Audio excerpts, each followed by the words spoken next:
Muito bem-vindos à aula síncrona número 10 da disciplina de Ecologia Geral do Campo Sete Lagoas da UFSJ. Hoje nós finalizaremos o tema da aula síncrona 9. Vou discutir com vocês sobre teoria do rio contínuo e também a base que a gente tem que construir para poder tratar impactos ambientais e recuperação de ecossistemas que estão degradados. Então vamos nessa. Bom, antes de começar sobre e chegarmos em teoria do rio contínuo, algumas observações são importantes. Os rios estão dentro de bacias hidrográficas. Dentro dessas bacias hidrográficas existem condições muito específicas. Você tem uma geologia, um clima, uma composição química e uma composição biológica muito relacionados. Assim, se a gente pegar a bacia hidrográfica do Jequitinhonha ou a bacia hidrográfica do São Francisco, apesar delas terem divisores de água, delas estarem muito próximas durante boa parte do seu trecho, elas possuem flora e fauna bastante diferentes, porque elas têm geologia, parcialmente o clima e química diferentes. Bom, o fato é que os rios dessas bacias, eles têm, ao longo da bacia, eles sofrem com um gradiente físico, químico e biológico. Isso quer dizer que, em posições diferentes dessas bacias, você tem rios com águas mais rápidas, mais transparentes, menos transparentes, águas mais lentas, trechos de rios mais rasos ou mais profundos. Você tem uma importância da vegetação que está no entorno do rio muito maior ou igual à entrada de energia solar, que permite o crescimento de algas e o trabalho de produtores com produção de energia para dentro do sistema, ou a importância da vegetação marginal muito menor do que a entrada de energia solar, mas não perdendo a sua importância em termos de formação de hábitat e de disponibilidade de recursos e condições para muitas espécies. Então você tem largura, profundidade, turbidez, velocidade da água, a flora, a fauna variando nesse gradiente físico e químico e biológico. E, com isso, surgiu, em 1980, a teoria do rio contínuo. Essa teoria é de Vanotti e colaboradores, e eu quero discutir com vocês aqui agora um pouco a base dessa teoria. Muito bem, observando uma bacia hidrográfica, a gente encontra, a partir das nascentes, os primeiros riachos que vêm das nascentes. Esses riachos originários dessas nascentes, até que eles encontrem um outro riacho originário de outra nascente, eles são categorizados como ordem número um. Assim como essa imagem que está aparecendo aí para vocês. A partir do momento que o riacho ordem um encontra com outro riacho ordem um, o que ele forma é um riacho de ordem 2. Se dois riachos de ordem 2 se encontram, então se formam os riachos de ordem 3. E aí sucessivamente, o que faz com que dois de riachos de ordem 3 gerem um 4, dois de 4 um 5, dois de 5 um 6, e aí vai. Bom, o fato é que esse exemplo que eu estou mostrando para vocês aí ilustra uma bacia hidrográfica que tem a ordem máxima igual a 4. Então, portanto, esse rio de ordem 4 ele deságua no mar. E essa região de deságua é chamada estuário. Algumas coisas são importantes serem notadas nessa bacia que eu estou dando de exemplo. Primeiro, existem as regiões de cabeceira, que são as regiões das nascentes. Então, muito comumente, os trechos de rio que tem lá são de ordem um e ordem 2. Segundo, existem divisores de águas entre bacias hidrográficas. Eu acabei de comentar que São Francisco e Jequitinhonha têm divisores de água em comum. Então, é possível que uma chuva que caia para a esquerda de um divisor de água forneça água para uma bacia, e a que cai para a direita para outra bacia. Esses divisores de água são importantes, então, para definir para qual bacia corre a água de uma chuva, por exemplo. Terceiro, essa região que está sendo determinada aqui agora, nesse trecho achuiado, é uma planície de inundação. É uma região mais plana, as águas são mais lentas, mas é uma região que vai receber muita água das cabeceiras nos períodos chuvosos. Isso pode fazer com que os rios tenham um volume de água muito aumentado e que esse volume de água extravase a sua calha principal. Ou seja, existe uma região de inundação periódica nessa planície de inundação. Bom, como eu estou falando de ordem, qual será a maior ordem que existe em rios? Esse gráfico foi extraído de um artigo de 2012, cuja fonte está devidamente citada abaixo, E esse artigo, nesse artigo existe muita informação, mas uma delas que interessa aqui agora é que, pensando num gráfico em que o eixo x é a ordem do rio e o eixo y é a largura desse rio, nós temos uma relação entre o aumento da ordem e o aumento da largura do rio. Então dá para ver nessa curva aqui que existe essa relação. E aí, com essa curva, a gente consegue encontrar também que a maior ordem de um rio é a ordem 12. E que o rio de segunda maior ordem, esse de ordem 11 aqui, ele foge um pouco da relação, né? Ele tem uma largura muito menor do que rios de ordem bem menores. Então, esse rio de ordem 11 é o rio Nilo, e esse rio de maior ordem conhecida, maior ordem que existe no nosso planeta, é o rio Amazonas. Ótimo! Pensando então em todas essas ordens, pensando então em todos esses tributários, esses rios e riachos dentro da bacia hidrográfica, todos eles recebem contribuição de matéria orgânica do lado externo do corpo d'água. Então, folhas, galhos, animais, qualquer coisa que venha do lado de fora e caia dentro do rio é uma matéria orgânica particulada grossa. Tá? Então, são elementos que são fornecidos dentro do rio e que podem ser utilizados por organismos que estão dentro desses trechos de rio. Então, bactérias e fungos podem atacar essa matéria orgânica particulada grossa, assim como a ação física. E ambos podem transformar a matéria orgânica particulada grossa em matéria orgânica dissolvida. Acontece que do lado de fora do rio também vem matéria orgânica dissolvida diretamente. Depende de como esse processo do lado de fora e o fornecimento para a parte interna do sistema. E também pode vir matéria orgânica particulada fina, que sob a ação física dentro dos corpos d'água se transforma em matéria orgânica dissolvida. E o que é essa ação física? Esse material é chacoalhado, bate em rochas, vai para o fundo, removido, volta para a superfície.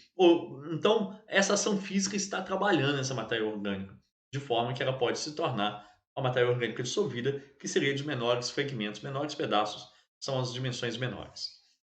A matéria orgânica particulada fina pode ser, junto com a luz externa do sistema, fornecida a produtores, o que permite com que os produtores dos corpos aquáticos, que são algas, é, entrem com energia dentro do sistema, transformem luz, água e nutrientes em carboidratos que vão ser disponibilizados dentro desse sistema. E aí eles são os produtores dos sistemas aquáticos. Bom, a matéria orgânica particulada grossa, sofrendo a ação física, ela pode se transformar em matéria orgânica particulada fina ou ainda matéria orgânica dissolvida. E as bactérias, os fungos, os produtores também podem trabalhar esse material produzindo matéria orgânica particulada fina. Bom, o fato é que, à medida que os produtores utilizam desse material, eles podem, em alguns ambientes, principalmente onde a entrada de luz é muito grande, formar um filme em cima de rochas. E muitas vezes também em superfícies mais argilosas e mais calmas de locais que têm muita entrada de luz. E existe um grupo de organismos que consegue raspar, utilizar esse filme de algas como recurso alimentar. Esses são os raspadores. Então, vários organismos estão dentro dessa categoria. A matéria orgânica particulada fina é particularmente interessante para os organismos que coletam na água essa substância e para os organismos que filtram a água e ficam com a matéria orgânica particulada fina. Desculpem. E essa matéria orgânica particulada grossa ela é particularmente importante para os organismos que a quebram, os fragmentadores. Então, uma série de organismos tem condições de quebrar essa matéria orgânica particulada grossa e transformar em matéria orgânica particulada fina. Mas, de certa forma, os fragmentadores, os coletores, podem ser recurso para predadores, ou predadores de grande porte, ou predadores de menor porte. Mas também, esses predadores de menor porte podem ser recursos para os predadores de maior porte, e esses de menor podem utilizar os raspadores, que também podem ser recursos para os de maior porte. Pensando mais à frente, e pensando nisso aqui em qualquer ordem de rio, a gente consegue olhar a teoria do rio contínuo de Vannott e fazer algumas observações interessantes. Então, nessa imagem é ilustrada um único corpo d'água, muito simplificado, em que você tem a vegetação ripária, que pode ser mata de gameria, como deve ser aqui no alto, E mata ciliar, a partir do momento que a gente começa a ver o rio, é mata ciliar, porque ela não encontra no topo. E nessas regiões, a contribuição da vegetação marginal ou da vegetação ripária em matéria orgânica particulada grossa para o rio é muito elevada, mas também matéria orgânica particulada fina e matéria orgânica dissolvida. E aí, como eu tenho muita matéria orgânica particulada grossa, e ela significa a maior parte da energia que entra dentro do sistema, então os organismos fragmentadores, como mostra nesse primeiro círculo aqui, eles são grande parte dos organismos que preenchem as comunidades aquáticas nesse sistema, assim como os organismos coletores. Perceba, eu tenho poucos predadores contribuindo e eu tenho poucos pastejadores. À medida que o rio aumenta a largura e eu tenho uma importância maior da luz externa, uma contribuição dos produtores maior dentro da calha do rio em termos energéticos e também uma ação física continuada da cabeceira para o trecho médio do rio e isso se intensificando, então os organismos fragmentadores, que é a maioria aqui em cima junto com os coletores, eles se tornam a quantidade pequena. Tá aqui, ó, os shredders, os fragmentadores aqui, reduzem a sua quantidade. Os pastejadores aumentam a quantidade, porque eu tenho muita luz entrando, ainda não é tão profundo. Eu tenho filmes de alga que são importantes. E os coletores têm uma quantidade mais ou menos mantida. E aí, aumentando muito a largura do rio e reduzindo a participação em termos comparativos da energia que é provida da vegetação ripária em relação à produção dentro do próprio corpo d'água a partir dos produtores, então eu tenho uma comunidade de organismos totalmente alterada. Então eu tenho os coletores sendo a maioria e os predadores como o segundo grupo mais importante. Então, pensando na teia trófica das regiões, das cabeceiras das bacias hidrográficas até a região de Foz, então eu tenho uma alteração da composição de fauna, ou seja, a comunidade muda de acordo com a entrada de energia e a fonte de entrada de energia dentro dessas bacias. Na última aula eu discuti com vocês, inclusive, que o ambiente aquático lacustre tem como futuro, no final de processo de sucessão ecológica, se tornar a Terra. E aí eu discuti com vocês quanto tempo que isso dura. Bom, se for natural, é muito lento. Isso vai demorar muito para acontecer. Se tiver um dedo humano, ou seja, se tiver uma poluição humana dentro do ambiente desses, isso pode ser muito acelerado. Então, quando eu tenho um fornecimento de matéria orgânica, eu aumento muito rapidamente a deposição de material no fundo desses corpos d'água, aumenta a quantidade de nitrogênio e fósforo dentro desse sistema, favorecendo algas, mas também favorecendo com a redução de profundidade e com esse volume de nutrientes entrando, a proliferação dessa vegetação que vai conseguir ir cada vez mais para o centro do lago, de forma que em algum momento no futuro ele pode se tornar um brejo e depois ambiente terrestre, seguindo essa sequência que eu mostrei para vocês já na última aula. Então, se eu tenho ação humana, isso tudo é acelerado. Se eu não tenho ação humana, isso ocorre num tempo específico menor do que com a ação humana. E aí, a partir daí, a gente entra com o conceito do que é perturbar e degradar. Quando o homem afeta esses ambientes naturais e afeta numa escala do que é possível menor, então se os ambientes não são muito perturbados, então eles têm condições de mudar o estado um pouco e retornar para a condição anterior. Mas se esse nível de perturbação é muito grande, então esse ecossistema pode perder a resiliência, ou seja, a capacidade de retornar sozinho ao estado em que se encontrava antes, ou seja, a capacidade de se auto-regenerar. Vamos usar esse gráfico aqui agora para poder ilustrar como que pode acontecer o impacto ambiental ao longo do tempo e ilustrar alguns pontos importantes para se entender impactos ambientais. 5 momentos no tempo são importantes para esse entendimento. Um momento de tempo atual, um tempo de início de uma ação que vai causar um impacto, o tempo de início do impacto, um tempo final da tal ação que pode causar o impacto e um tempo de interesse qualquer. Então, considerando aqui no eixo X tempo e no eixo Y qualidade ambiental, e essa qualidade ambiental pode ser dada por qualquer variável. Eu posso medir número de espécies, eu posso medir diversidade de espécies, eu posso medir turbidez da água, eu posso medir pH, metais pesados no solo ou metais pesados na água. Eu posso medir N fatores para ter uma ideia do efeito de uma ação sobre o ambiente.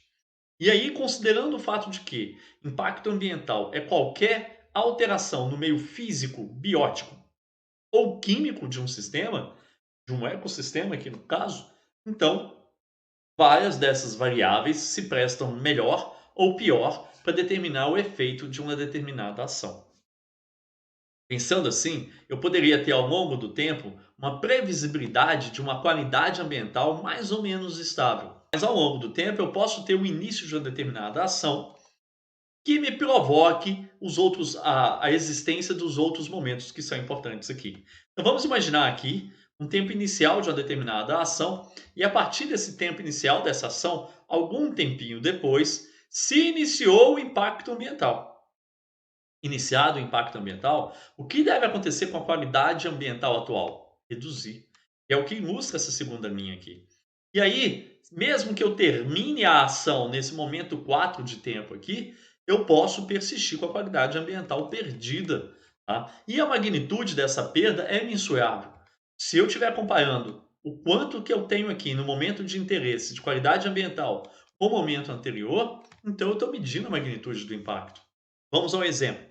Imagine que eu tenha 300 espécies na qualidade ambiental atual e essa é a medida que eu estou usando.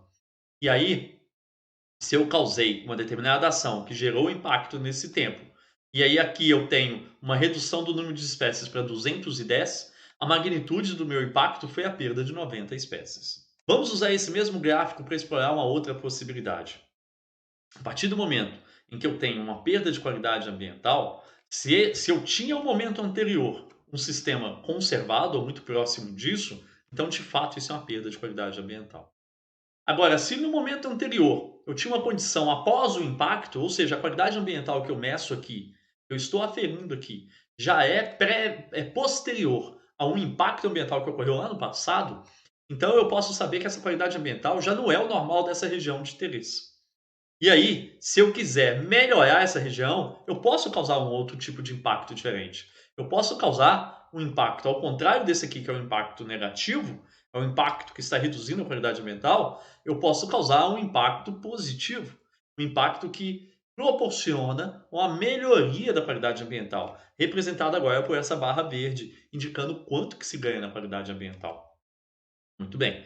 Só que o impacto negativo e o positivo, eles podem ter magnitude diferente. Ele pode causar uma perda maior de qualidade ambiental, como ilustra essas outras duas linhas com esse impacto que cresceu pelo menos 30% e esse outro que é pelo menos o dobro do primeiro.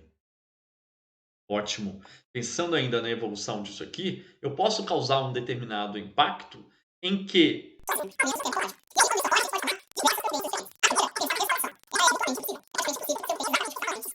muito bem. Pensando ainda dentro desse mesmo esquema gráfico, eu posso imaginar uma determinada ação em que causa um impacto de forma imediata. Se o tempo de início da ação é igual ao tempo de início de impacto, então é isso que está ilustrando nesse gráfico aqui. Um exemplo poderia ser o derramamento de petróleo no corpo d'água. Imediatamente após o derramamento de petróleo, você vai ver bicho morrendo, muito provavelmente. A intoxicação é de imediata, você já consegue ver o organismo sucumbindo ou morrendo. Ótimo. Pensando no impacto, independente de se ele ocorre no momento ou posterior à ação, eu posso recuperar tal impacto. Ou então eu posso reduzir a magnitude dos seus efeitos negativos. Ou, dependendo do impacto, eu não tenho como recuperar. E isso me leva à qualificação diferente desses impactos. Quando eu consigo recuperar, esse impacto é chamado de recuperável. Quando eu consigo amenizar os efeitos negativos, ele é mitigável. E quando eu não consigo recuperar nada, ele é irrecuperável. Os órgãos ambientais trabalham com essas três possibilidades para testar a instalação ou não de empreendimentos potencialmente poluidores. Quando a gente trata de impactos irrecuperáveis, tem que haver uma negociação e uma certa compensação do empreendedor para esses impactos irrecuperáveis. Quando ele causa os impactos, os órgãos ambientais desejam que o empreendedor ele consiga produzir um plano de controle ambiental em que se estabeleçam medidas que mitiguem ou recupere os impactos. E no caso de impactos irrecuperáveis, medidas que sejam compensatórias daqueles impactos. Ótimo. Então vamos imaginar um ambiente como esse aqui, que está em amarelo, um ambiente natural, começando a ser minerado, e isso aqui é uma mina de carvão. Eles cabem dentro de um gráfico em que eu poste no eixo Y funções e no eixo X estrutura do sistema. Então eu posso pensar numa árvore, essa árvore relaciona com a atmosfera, ela utiliza elementos da atmosfera, do solo, e ela faz fotossíntese, ela pode produzir flores, atrair polinizadores que podem ir polinizar essas flores, obtendo frutos para essa árvore e dependendo, pode existir até um homem que depende daqueles frutos para se alimentar ou fazer dinheiro. Tá? Então, eu tenho um sistema, um ecossistema original, como esse que eu citei aqui agora, numa posição XY, que indica a quantidade de elementos de sua estrutura e que indica o número de funções ou a importância dessas funções dentro de sua concepção, dentro desse sistema. Se eu impacto levemente esse sistema, ele tem condições, pela sua resiliência, de retornar a esse ponto. Então, se eu impacto ele um pouco, ele pode deslocar para essa posição onde está o mouse aqui agora, indicando perda de algumas funções. E se esse impacto foi pequeno, então ele pode retornar para o ponto original. Se eu impacto nesse sentido aqui, então as funções são mantidas, mas eu perco algumas estruturas. Mas se foi pouco, ele pode retornar ao original. Agora, se eu impacto ele muito fortemente, eu posso retirar ele dessa posição original e levar para uma posição muito abaixo, como essa aqui, em que eu mostro uma grande perda de qualidade ambiental. Então esse ecossistema, ele não é perturbado, ele é degradado. Nessas condições, o ecossistema degradado não tem condições de retornar ao estado original sozinho, ao menos no tempo ecológico. E aí, quando isso ocorre, a gente pode tomar diversas providências diferentes. A primeira é pensar na restauração. Ela é virtualmente impossível. É praticamente impossível que você obtenha exatamente o que estava antes naquele ambiente que foi degradado. Então, por isso, existem as técnicas de reabilitação. A reabilitação seria com foco ou em funções, como essa seta ilustra, ou em estrutura, como a seta da direita ilustra, do sistema. Então, na direção de recuperação de fato, eu faço a reabilitação. Então, eu trabalho com foco ou em estrutura ou em funções, melhorando o sistema.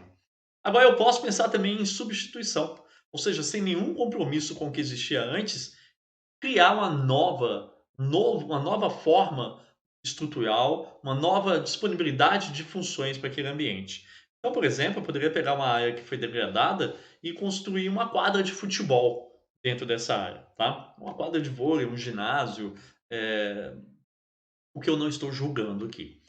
E a outra opção seria abandonar. Então, o ecossistema foi degradado, deixa como está. Numa escala de tempo ecológica, é altamente provável que isso piore. Numa escala de tempo evolutiva, é provável que isso melhore. Mas escala de tempo evolutiva, geológica, eu estou pensando em milhares de anos, em centenas de milhares de anos. Então, não faz nenhum sentido o direito humano, e nenhum sentido ético também, que um ecossistema degradado seja abandonado. O ser humano que causou tal degradação, ele tem uma responsabilidade. De acordo com o princípio do poluidor-pagador, o que você causou de poluição, você tem que criar de solução. Então, a poluição causada por você é a sua responsabilidade. Tá? Então, pensando no ecossistema degradado, você tem essas N possibilidades para trabalhar com ele. Pensando no degradado, eu posso trabalhar com restauração de ecossistemas. Tá? Então, é uma tentativa de obter o ecossistema que tinha na original. Mas, de certa forma, que eu consigo fazer uma reabilitação. Dentro de ambientes aquáticos, em ambientes lênticos, ou seja, lagos e lagoas, a entrada de nutrientes, especialmente nitrogênio e fósforo, são a principal ação que pode acelerar a sua sucessão ecológica e ocasionar certa degradação.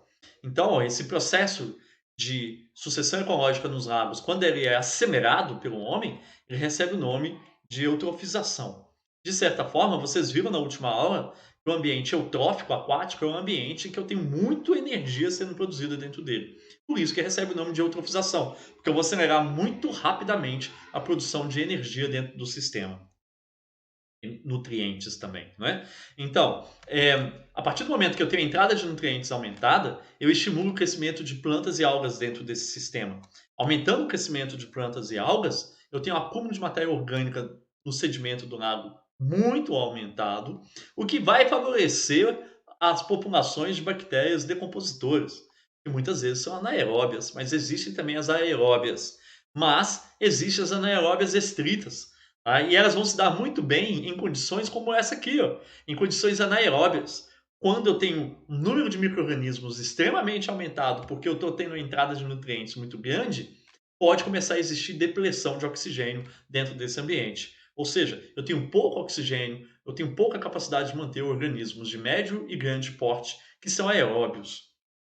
Consequentemente, esses organismos começam a morrer, assim como as próprias algas devem começar a morrer quando essa multiplicação é muito grande, e as plantas aquáticas também. E o fato de morrerem organismos de grande porte, aqui, por causa desse consumo de oxigênio pelas algas, pelas bactérias, e o fato de eu ter um crescimento de algas e plantas muito grande e começar a ter muita planta morrendo, isso retroalimenta a causa principal, que é a entrada de nutrientes. E como que eu trato isso? O primeiro passo é cuidar dessa entrada excessiva de nutrientes. Ela tem que ser cessada. Se você não faz isso como primeiro passo, você não consegue recuperar esse tipo de ambiente. O segundo é controlar o crescimento de plantas. Então, se você tem muitas plantas, retirar o excesso. Mas perceba que se você for retirar as plantas, que é o excesso, sem controlar a entrada de rejeitos, você está provocando um super crescimento de plantas e algas. Plantas aquáticas e algas. Por quê? Você está mantendo a população baixa e aí você está fornecendo muito nutriente, porque não cessou, não desviou os rejeitos que continuam entrando dentro do ambiente. Então você consegue manter essa população de plantas e algas crescendo de forma exponencial por muito tempo. Existem casos de retiradas de plantas aquáticas de reservatórios de pequenas hidrelétricas no interior de São Paulo, em que se retiraram milhares de caminhões de plantas e ao parar e dar uma olhada, tinha a mesma quantidade de plantas dentro do reservatório. Por quê? Porque não houve desvio dos nutrientes em excesso que entravam ou não houve tratamento. Ou seja, a causa não foi tratada. Então, na ordem, tratar a causa, ou seja, retirar a entrada excessiva, depois controlar o crescimento das plantas e algas, aí sim dragar o sedimento, porque você não está tendo muito organismo morrendo mais, e aí você pode retirar aquele excesso de sedimentos que funcionava como substrato recurso para bactérias decompositoras, e por último, a aeração do hipomímino, que é da parte inferior, onde tem pouco oxigênio, ou até depressionou o oxigênio dentro do processo de eutrofização, então você vai injetar oxigênio permitindo novamente uma condição essencial existir, que é o oxigênio para os organismos de médio e maior porte voltarem a conseguir colonizar aqueles ambientes. Muito bem, e no ambiente terrestre? No ambiente terrestre, você tem que ter um local de referência. Então, imaginemos uma área que está sendo minerada. Se você tem uma necessidade de conhecer a área antes de iniciar a mineração, então você sabe o que tinha antes. Agora, se você não tem, você tem que ter o conhecimento do entorno, do que existe naquela região.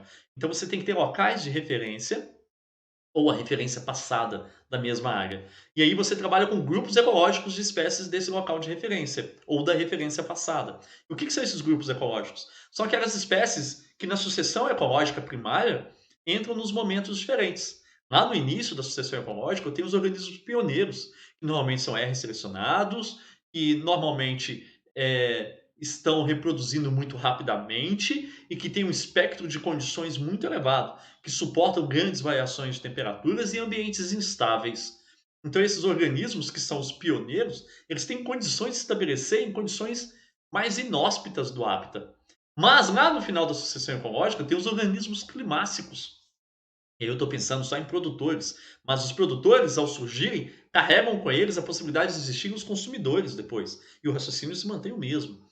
Então, lá no momento do final da sucessão ecológica primária, eu tenho os organismos de clímax, que surgem depois de muito tempo passado, de muita variação nas condições, nos recursos do mesmo hábitat, e de existir por muito tempo as relações de facilitação, que é, de certa forma, uma facilitação para a chegada de organismos que vêm depois, feita pelos organismos pioneiros, e competição, que, de certa forma, é a competição estabelecida entre quem chega depois e quem estava antes. Então, dentro do ambiente terrestre, eu preciso dos locais de referências, trabalhar com grupos ecológicos, para que eu consiga fazer uma restauração passiva, ou seja, para que não seja necessário eu continuar acompanhando aquilo de perto o mais rápido possível, mas um manejo adaptativo, que aos poucos essa necessidade vá se cessando. Então, eu consigo pensar na paisagem, obter elementos que existem nessa paisagem, não organismos exóticos, obter esses elementos e utilizar no meu processo de recuperação. Pensando assim e eliminando as ações, assim como no ambiente aquático, que levaram à degradação, eu posso trabalhar com muitos modelos de recuperação de ambientes terrestres que foram degradados. Tá? Aqui eu só estou mostrando um exemplo, um entre os vários exemplos possíveis. Nesse exemplo, existe um esquema de plantio de mudas, mas de mudas dentro de grupos ecológicos diferentes. Entre eles, as pioneiras, plantas secundárias iniciais e secundárias tardias e plantas climáxicas. E esse esquema nesse quadro branco ilustra a proporção entre esses quatro grupos ecológicos, no sentido de que as pioneiras e secundárias iniciais favoreçam a posterior germinação das tardias e somente depois que se favoreça a germinação das climáxicas, levando a uma ordem mais lógica que permita um manejo adaptativo, uma restauração passiva, fazendo o quê? Imitando a sucessão ecológica. Então, quando você imita esse processo natural, e isso pode ser feito de várias formas diferentes, você reduz o custo disso aí. Você tem uma restauração passiva mais rápida e um manejo adaptativo que vai te permitir mais rapidamente esquecer disso aí, e isso aí vai se recuperar sozinho. Agora, sistemas de recuperação que não levarem em consideração isso e trabalharem, por exemplo, somente com uma espécie, por exemplo, eucaliptus, eles não são os melhores sistemas possíveis para serem trabalhados. Eles vão fazer com que no final dessa recuperação eu tenha um ambiente muito discrepante do que eu tinha antes. Então, de certa forma, é uma substituição do sistema, não é algo em direção à recuperação do que se tinha antes. Por exemplo, eu cito para vocês esse artigo que a gente publicou nesse ano, em que a gente consegue reconhecer que existe uma relação entre a proporção de área municipal ocupada por florestas, remanescentes de florestas, com a produtividade de café e uma relação inversa entre essas áreas ocupadas por plantios de eucalipto e a produtividade de café. Ou seja, quando você recompõe um sistema, tornando ele muito mais homogêneo do que era antes, você perde funções ecológicas. E nesse caso aqui se dá mais atenção à função ecológica de polinização, portanto, a lavoura de café. Os produtores de café que não têm a menor ideia disso podem estar sofrendo perdas de produção devido aos produtores de eucaliptos em determinadas regiões. Usar uma monocultura para reestruturar um ambiente que foi degradado, tentar trazê-lo de volta, pode causar efeitos, por exemplo, como esse aí. Uma monocultura de eucaliptos não tem condições, uma floresta de eucaliptos, esse é outro termo usado, não tem condições de manter as interações biológicas que são mantidas no ambiente quando você usa grupos ecológicos diversos. Então, após essa explanação, eu gostaria que vocês assistissem a 2 vídeos sobre serviços ecossistêmicos e valoração de serviços ecossistêmicos. Então, esses processos naturais aos quais eu estou me referindo podem ser vistos do ponto de vista humano como serviços ecossistêmicos. Se eles representam algum benefício para a gente, eles são serviços ecossistêmicos. E isso é passível de valoração. Valorização humana e valoração, atribuição de valor econômico. E aí eu sugiro que vocês assistam esses 2 vídeos para complementar esse assunto e também fiquem de olho, porque em breve eu estarei postando para vocês os últimos questionários da disciplina. Com certeza os questionários 7 e 8 e talvez o questionário número 9. Muito obrigado por ter assistido e até a próxima aula.